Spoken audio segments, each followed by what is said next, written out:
Welcome back, my friends, for another edition of Story Time.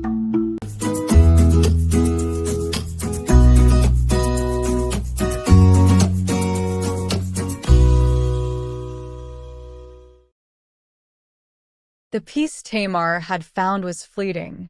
Though she and Jonathan had forged a bond strong and true, the shadows of the palace still loomed, and the secrets they thought buried began to resurface with a vengeance.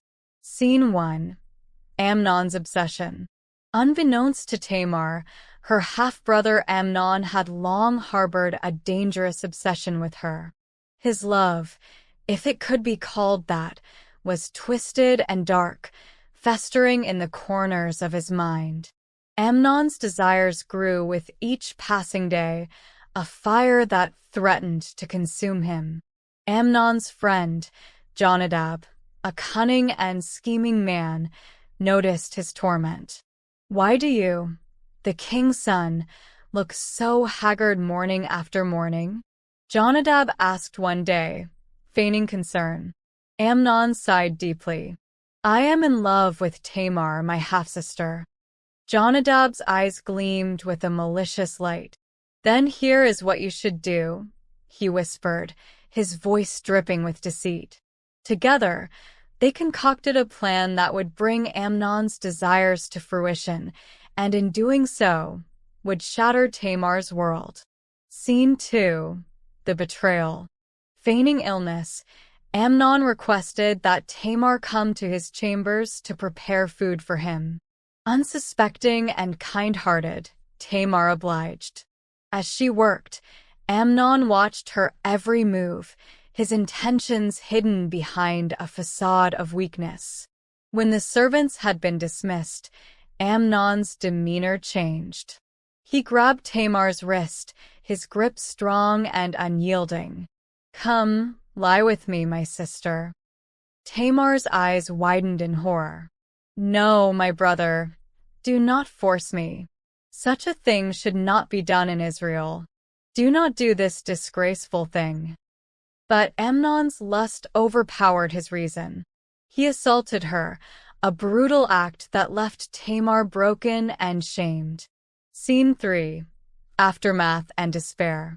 After the assault, Amnon's desire turned to loathing. He ordered Tamar out of his chambers. "Get up and go," he barked. Tamar, her spirit crushed, pleaded, "No, sending me away would be a greater wrong than what you have already done." But Amnon's heart had turned to stone. He had her thrown out, and the door bolted behind her. Tamar tore her ornate robe, the symbol of her purity, and covered her head with ashes, weeping bitterly as she fled to her full brother Absalom's house. Absalom took her in, his face a mask of fury. "Has Amnon, your brother, been with you?" he asked softly. Tamar could only nod, her sobs racking her body. Absalom held her, vowing silently to avenge her. Scene 4. King David's inaction. When King David heard of the atrocity, his heart was filled with rage and sorrow, but he took no action against Amnon. His inaction sowed seeds of further discord within the family, allowing the wound to fester.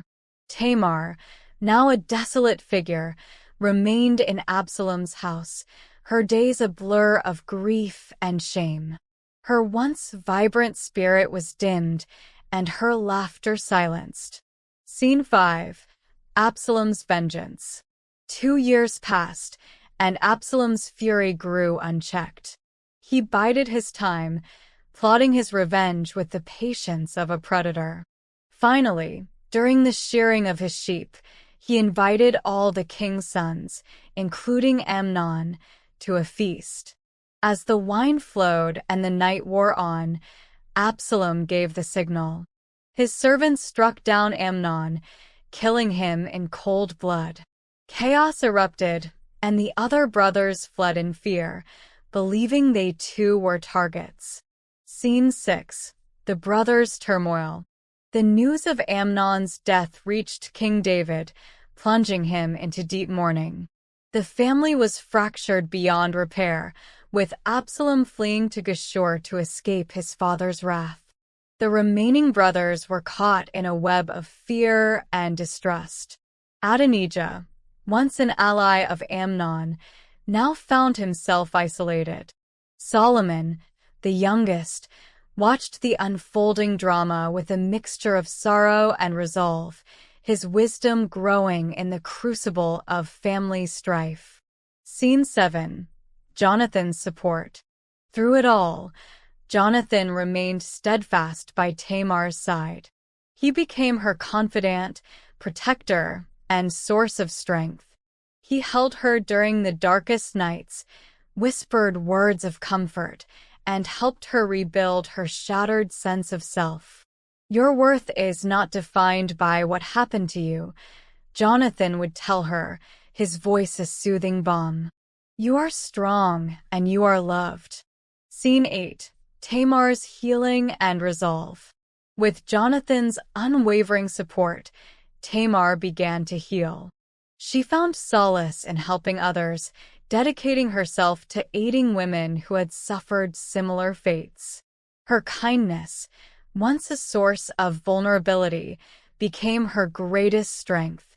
Tamar's resilience inspired those around her, and slowly, the palace began to change. The shadows of betrayal and violence started to recede, replaced by a renewed sense of hope and unity. Scene 9. A new beginning. As Tamar's wounds healed, so did her relationship with Jonathan blossom into a deep and abiding love. They married in a quiet ceremony, their union a beacon of hope in the midst of ongoing turmoil. Together, they worked to bring about justice and compassion in the kingdom. Tamar's experiences had given her a unique perspective, one that Jonathan cherished and supported. They became a formidable team, their love story a testament to the power of resilience and the enduring human spirit. Scene 10. The legacy. Years passed, and the memory of Tamar's trials and triumphs became a legend in Jerusalem. She was known not just as a victim, but as a survivor, a woman of incredible strength and grace who had transformed her pain into purpose.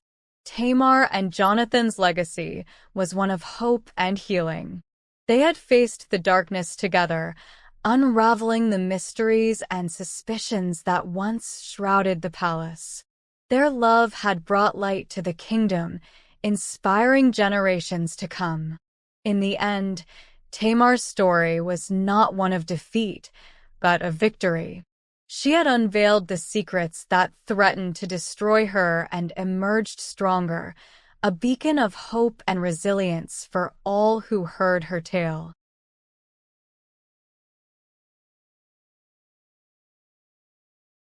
Thank you for watching. I hope you learned something new. Please like and subscribe for more. See you again soon. Bye.